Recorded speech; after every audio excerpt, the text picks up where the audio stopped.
үшін жақын әрі қымбат мереке тәуелсіздік күнінде келіп жетті. Жеңіске жету жолында қазақстандықтардың асқан ерлігі мен әскери жанқиярлығы отан тарихындағы жарқын беттерге айналды. Сондықтан бұл күннің маңызы өте жоғары. Тәуелсіздік үшін шығын жанын құрбан еткен бірнеше миллиондаған адамдардың есімдерін есте сақтап, ұмытуға болмайды. Ендеше бүгінгі ерлік ұрпаққа мұра атты ашық дәлелсағымыз тәуелсіздік жеңіс себепкерлеріне арналады. Қазақстан Республикасының мемлекеттік әнұраны орындалсын.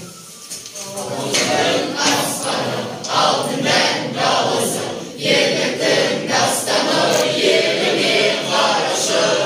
Ежелден ертеден даңқымыз шықты ой, намысын бермеген қазағым мықты ой.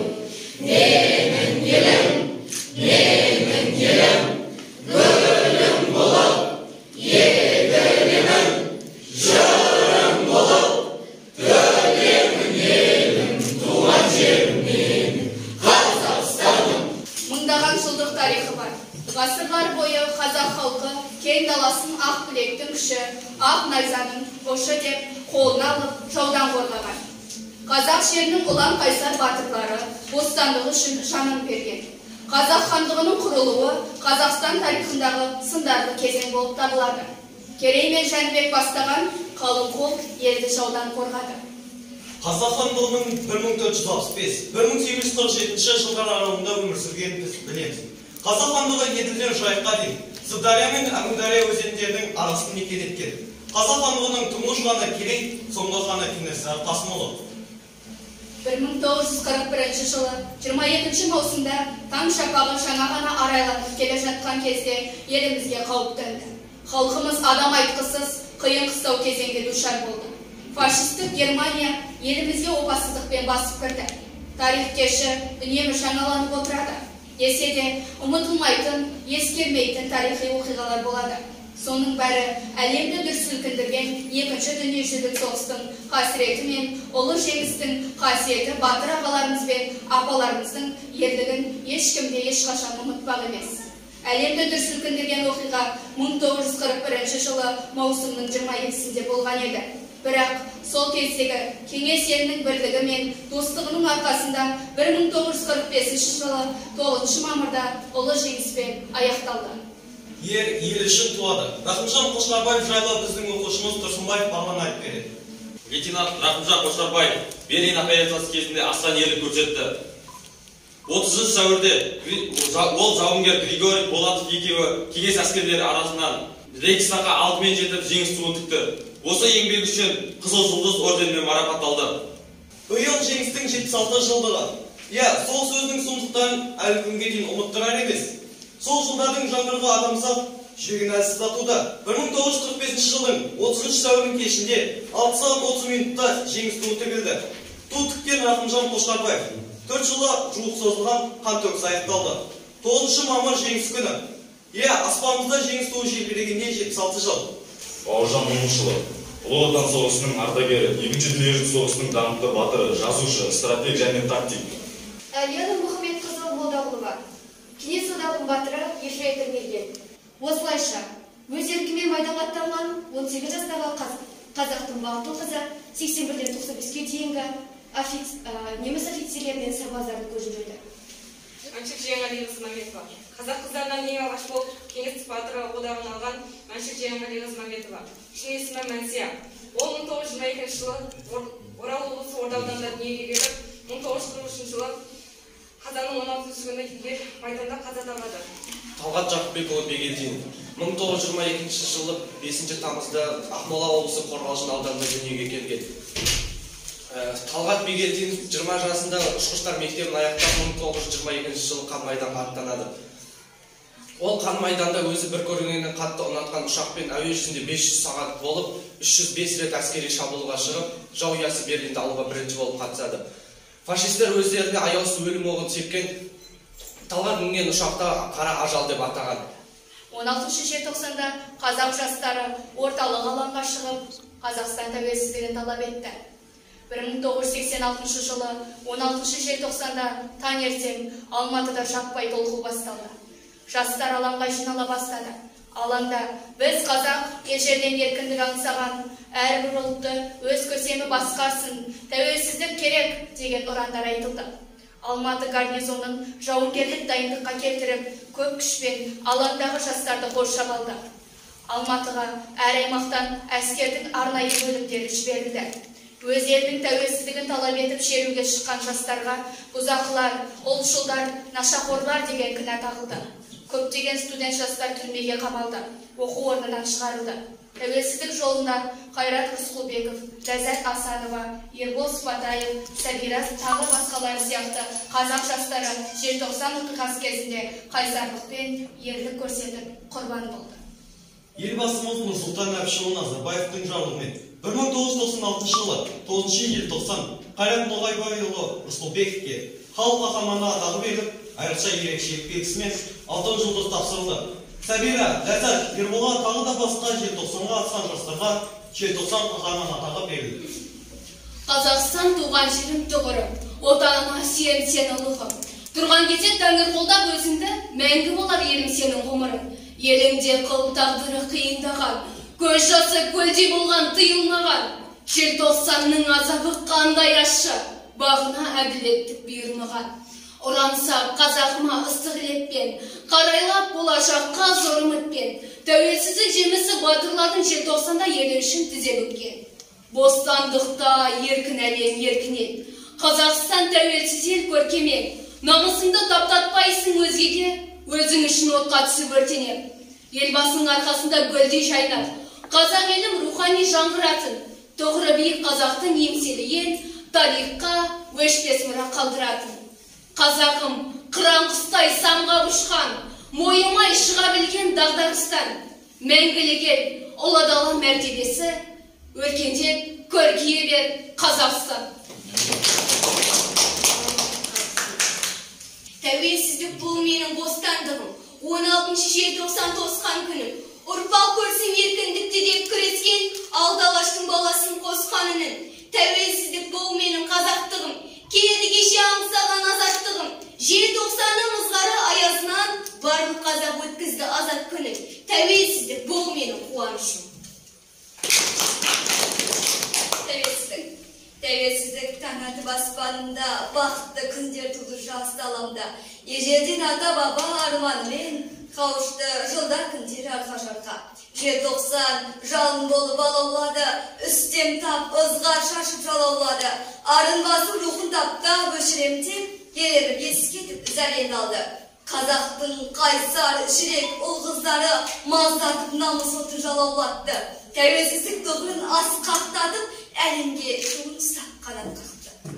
Біздер екен болашақтың қыраны мен сұңқары, біздер екен аты жатқан мұнтаңнан, біздер екен желтоқсанда жалындаған жастармен, ұлы отанда ұлтшыл деген ұлылардың ұрпағы. Еліміздің жылдар санап артып жатыр қарқыны, әнұраны, ел таңбасы, желбіреген батуы. Тәуелсіздік бізге берген жаратқанның тартуы. Тәуелсіздік қайраттардың қанымен жуылған, тәуелсіздік ләззаттардың арменен буылған. Жылап тұрып желтоқсанның боздақтарын еске алып, құлап тұрып Қазақстан сүйем сенің туыңнан. Бүгінде бар әлемге даңқың жетті, тәуелсіз Қазақстан елімен. Желтоқсан аңдажы. Ұшдарымды ұлтай етпек табанға, қарғыс айтып қан соқталы завалға, айналып жүр қазақтың кең аспанын, ол еліктің симас жыры қағазға. Ей, намыстың найзағайдай ұлдары, қызыл тілін қылшыткен қыздары, қанды тарих қалшып тұр мәңгіге, жанарында желтоқсанның ызғары. Не көрдің сен қара жұлдыз қараспан, қан жұттың ба сенде қайсар қазақтан. Өліндей қыз өлмеселік жыры боп, саған қарай рухы ұшып баратқан. Кешегі тарихқа сондай мақтан тұтар азаматтарымыздың бірі Бекмұрат Жүзімбаев жас ұлы туралы Болатов Самат айтып берді. Бекмұрат Жүзімбаев Жарасұлы 1955 жылы 12 сәуірде оңтүстік Қазақстан облысы Алғабас ауданы Боралда елді мекенде дүниеге келген. алғаш құрылысшы мамандығын Шымкент қаласында 1981 жылы бітіріп шыққан. Одан кейін 1990 жылы КСРО Ішкі істер министрлігі Қарағанды жоғары оқу мектебін заңгер мамандығын алған. Ол Кеңес армиясында да қызмет еткен 1973-75 жылдары Грузия елінде. Одан кейін ол 2009 жылдан бастап Шымкент қаласы білім саласында кәсіптік одақта заңгер қызмет атқарған. 2016 жылдан бастап кәсіптік одақтың төрағасы болып сайланған. Ол кісі ұжымдық шарттарды өз кәсіптік жағынан оңай шешкен және өте тәртіпті саяси тәрбие жағына да көп мағлұмат бере кеткен. Оның тәрбиесінде өскен ұлы Мұрат Жүзімбаев қазіргі кезде кәсіптік одақтың төрағасы болып өзі сайланған және ол алға қарай жетелейді деген үмітпен қарайды. Әкесінің тәрбиесі оған көмектеседі. Ол біздің өзінің дара тұлғасымен мәңгі есімізде қалады. Мен қазақтың әнін қабыл алдыңыздар. Қазақ болып тумағанда кетерім, қол жалғанда бақыт таппай өтерім, желде жүріп жылқымынбей жауғанда, аламанда атоздырмай кетерім. Қазақ болып тумағанда кетерім, өкінішпен өртенерім, өтерім, қасиетті домбыраны қол алмай, ғұмырымды әуел етпей кетерім. Мен қазақтың бойымдағы қан қазақ, мен қазақтың мен шырқайтын жан қазақ, бір қазақтың бақыты мен бағына, бар жөнімен қуанса екен бар қазақ.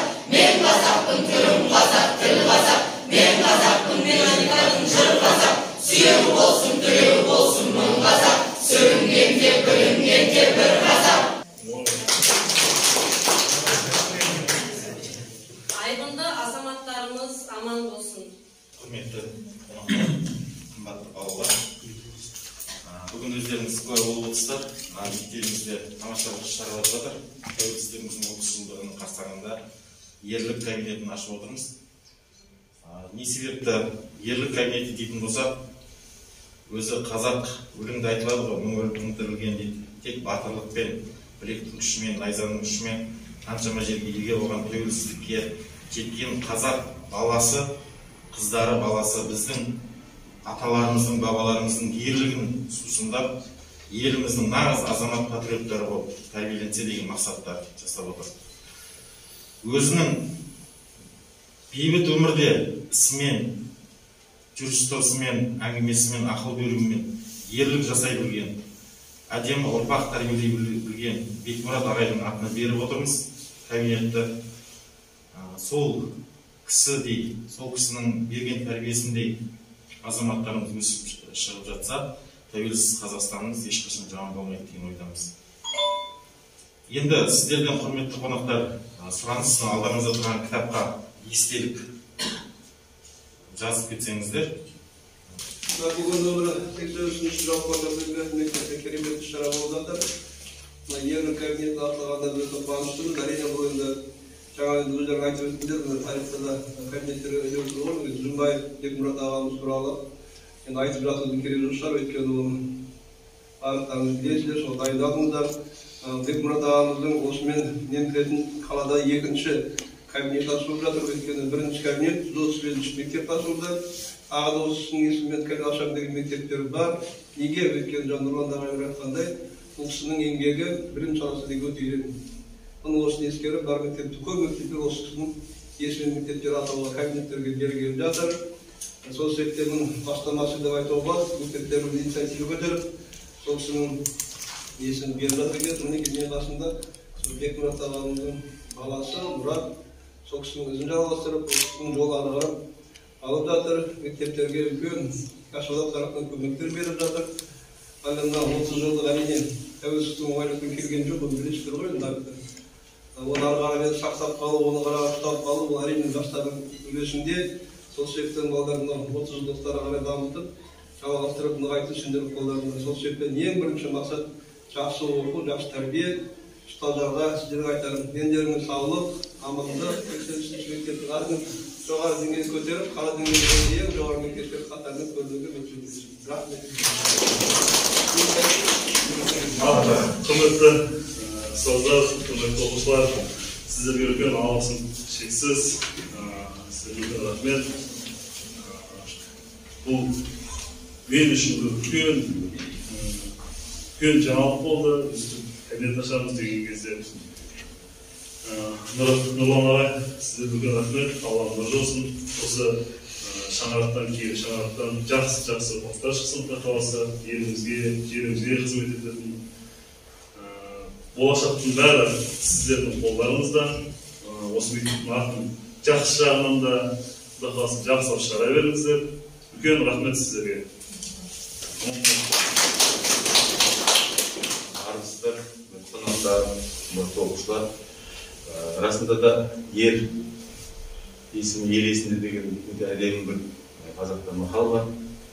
Бұның артында үлкен тәрбиелік мән жатыр, сіздер ағайларыңыз айтып кетті қазір. Бұл кабинет сіздердің болашақта үлкен міндет жүктейтін мойындарыңызға. Сіздерге осындай кісі сияқты болғанын қараңыздар, қандай үндесіп тұр. Мынау батыр қазақтың жерін қорғап тұр. Солай ғой, мағынасы осындай болу керек. Қазақстан территориясын қолында қасық қаны қалғанша ақ найзаның күшімен, ақ білектің күшімен қорғап келе жатыр. Әлемге танымал Куба, Ресей, Израиль деп бұл кісіге арнап теориялар жасаған, әскери теориялар. Тура мені қарама-қарсыларыңызда есім беріліп отырған Бекмұрат ағайларыңыз 30 жылдан астам уақытын өзінің бүкіл саналы ғұмырын, былайша айтқанда, құқық қорғау органдарына арнаған, қылмыскерлермен жұмыс жасаған, балалармен, жастармен жұмыс жасаған, қылмысқа бармасын деп. Әрине кабинеттің атауы ештеңе өздігіне бере қоймайды, бірақ болашақта сіздер осы кабинетті оқыған кезде көз жүгіртесіздер. Анда, мұнда, осындай класста, осындай сыныпта мен ойлаймын, сіздерден жақсы азамат, азаматша болу керек. Әсіресе бұл кабинетте бір күн сабақ өтсеңде тағзым жасап, ертең қылмысқа бет бұрмауларыңыз керек. Ертең сіздер жамандыққа бармауларыңыз керек. Ал ер жігіттердің арасынан нағыз елін қорғайтын сарбаздар шығу керек деп ойлаймын. Осындай ойда жасаған жарыстар өке, құтты болсын, кемеге кабинеттеріңіз жасай берсін, жарқырай берсін, осы жерден нағыз азаматтар өсіп өне берсін.